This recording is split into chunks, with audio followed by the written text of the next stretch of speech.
ధర్నా చౌక్ వద్ద కొండోజు నరసింహాచారి అమరణ నిరాహార దీక్ష చేపట్టినందున వారికి మద్దతుగా కామారెడ్డి పట్టణ సువర్ణ రజిత రత్న ఆభరణాల వర్తక సంఘం ఆధ్వర్యంలోని స్వచ్ఛందంగా వ్యాపార జ్యువెలర్స్ షాప్స్ బంద్ చేసి మద్దతుగా హైదరాబాద్ లోని ధర్నా చౌక్ వద్ద జరిగే ఆమరణ నిరాహార దీక్షకు మద్దతు తెలపడానికి వెళ్లారు.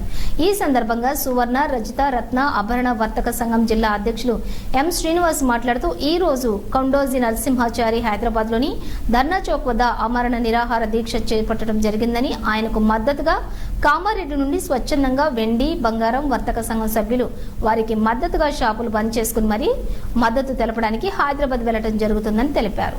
స్వర్ణకారులకు బంగారు వ్యాపారస్తులు ఎదుర్కొంటున్నటువంటి కేసుల విషయమై పాత చట్టాలను మార్చడానికి తలపెట్టిన దీక్షకు మద్దతు తెలపడానికి హైదరాబాద్ వెళ్లడం జరుగుతుందని తెలిపారు.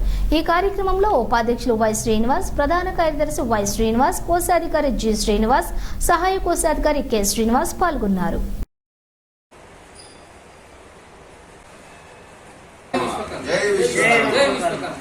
నిరాహార దీక్ష ఇందిరా చౌక్ వద్ద చేపట్టిన కార్యక్రమం కోసం వారికి మద్దతుగా కామారెడ్డి పట్టణ వ్యాపార సంస్థలు బంద్ పాటించి వారికి మద్దతు తెలియజేయడమైనది.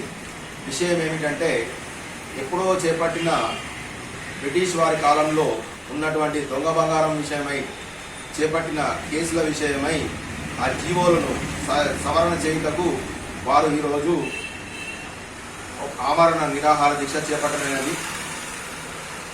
ఈ చట్టంలో మార్పులు తీసుకురావాలని ప్రభుత్వంపై తగు ఒత్తిడి పెంచుటకై వారు ఈరోజు ఆమరణ నిరాహార దీక్ష చేపట్టడం కోసం మేమందరం కూడా వారికి మద్దతుగా తెలియజేసి బంద్ ప్రకటించి ఉన్నాం.